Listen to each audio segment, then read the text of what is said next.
Tsunamis. Focus question. What is a tsunami? Why are tsunamis so devastating? The Indian Ocean Tsunami. On December 26, 2004, a powerful earthquake shook the ocean floor near the coast of Sumatra, Indonesia. People in nearby villages felt the earth shake. They didn't know that within minutes a massive wave, known as a tsunami, would flood their homes. The giant wall of moving water washed away entire towns. Within hours, the waves had pounded thousands of miles of coast in Indonesia, India, Africa, Thailand, Bangladesh, Malaysia, Maldives, Myanmar, and Singapore, among others. People around the world were stunned with each day as the reported death toll increased from 20,000 to 100,000 to 226,000. We will probably never know how many people died because many bodies were buried by the mud and debris or washed out to sea. Scientists think that the death toll would have been lower if more people had known about the danger of tsunamis and how to escape them. Tsunami survivor stories. Amidst the stories of loss were amazing stories of survival. One man from Indonesia was washed out to sea by the tsunami, but he was able to crawl onto a wooden raft. He survived by eating coconuts and drinking rainwater. A ship rescued him after 2 weeks at sea. Some people outran the water or were washed island by the wave. Others survived by hanging onto trees or by climbing to the tops of strong buildings. The people who headed for higher ground as soon as they felt the earthquake were most likely to survive. Experts say moving to higher ground or inland are the only true safe places to go when a tsunami hits. History of tsunamis. The word tsunami is Japanese and means harbor wave. It originated with Japanese fishermen who would return to port to find their towns destroyed by unusual large ocean waves that they hadn't even noticed while out at sea. Tsunamis can be devastating when they occur. Fortunately, they are very rare. There are usually 6 major tsunamis every 100 years worldwide. In 1883 in Indonesia, the volcano Krakatoa exploded and caused a tsunami that killed 36,000 people. In 1958, a landslide in Alaska splashed into Lituya Bay, creating a wave 1,720 feet, 524.77 meters high. An earthquake off the coast of Chile caused a tsunami in 1960, devastating parts of South America, Hawaii, and Japan. Causes of tsunamis. Earthquakes on the ocean floor cause most tsunamis. Underwater landslides, volcanic explosions, and meteor impacts also cause tsunamis. Not every earthquake in or near the ocean causes a tsunami. It depends on the strength of the earthquake and the kind of movement that occurs in Earth's crust.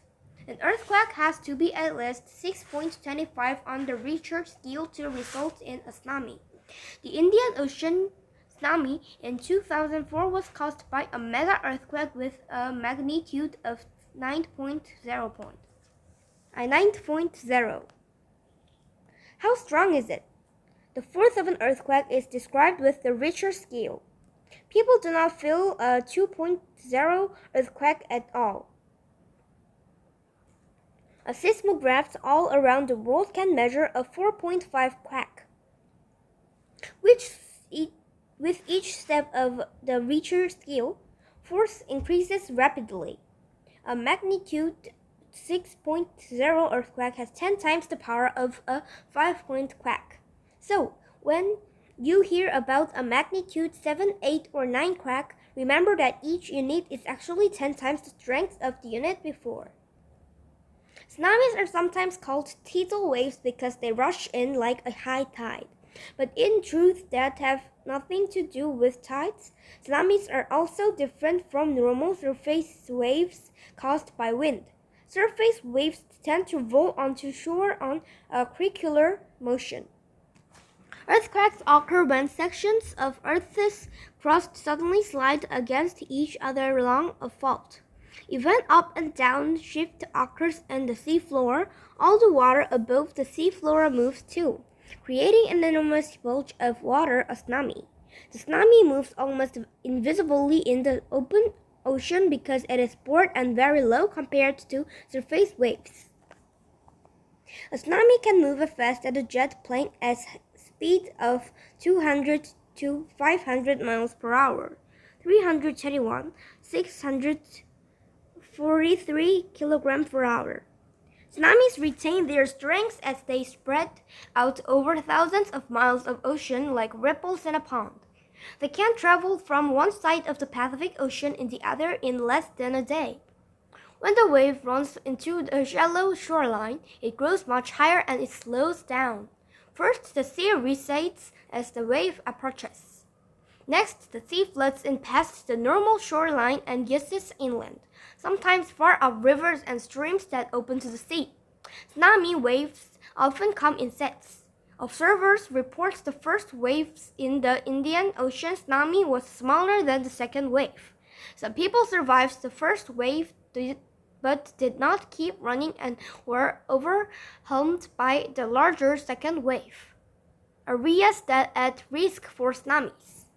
Low-lying coastlines and areas where earthquakes are common are most at risk for tsunamis. The Ring of Fire is a line of volcanoes stretching around the entire Pacific Ocean. Where they are volcanoes, frequent earthquakes occur with the movement of Earth's crust. Indonesia is also an area where Earth's crust moves often. Although we can't predict the exact time or location of an earthquake, we can estimate when an area is overdue for one. Warning systems.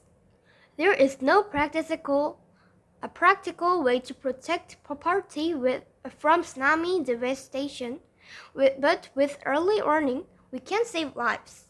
When an earthquake occurs at sea, there is usually some time before the resulting tsunami reaches land.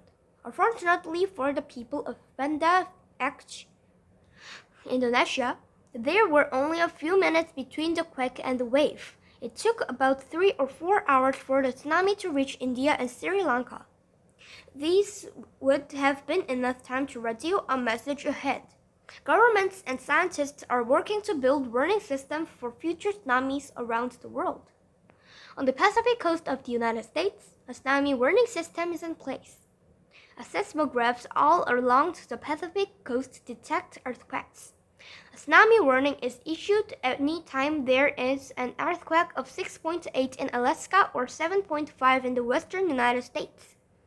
Buoys that are uncharged at sea can detect a tsunami's wave speed and direction and radio this information back to land. Radio messages and loud sirens warn people in seaside communities that a tsunami is coming. Signs along the highways label areas at high risk and suggest evacuation routes. How to survive a tsunami. People who live in areas at risk of tsunamis should keep these rules in mind. Find out what the safe evacuation routes are and develop a family emergency plan. Follow the evacuation direction if a tsunami warning is issued. Don't waste time saving property. Depending on the earthquake location, you may have hours or only minutes to leave.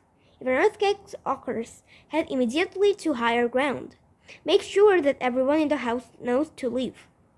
Don't wait for evidence of an approaching tsunami. Outrunning a tsunami that has already arrived should be a last resort. Flee on foot. Traffic jams can quickly form, causing the waste of precious minutes. Don't stay in small buildings close to the coast. Most houses cannot withstand the force of a tsunami. Stay away from rivers near the coast. Tsunamis can wash far inland along river channels. Stay in a safe location until the authorities give an all-clear message. Remember, the first wave may not be the biggest or the last. Conclusion. Earthquakes and tsunamis are scary reminders of the power of nature. We can't prevent these events from happening, but we can prepare for them. Knowing what to do and getting an early warning can save lives.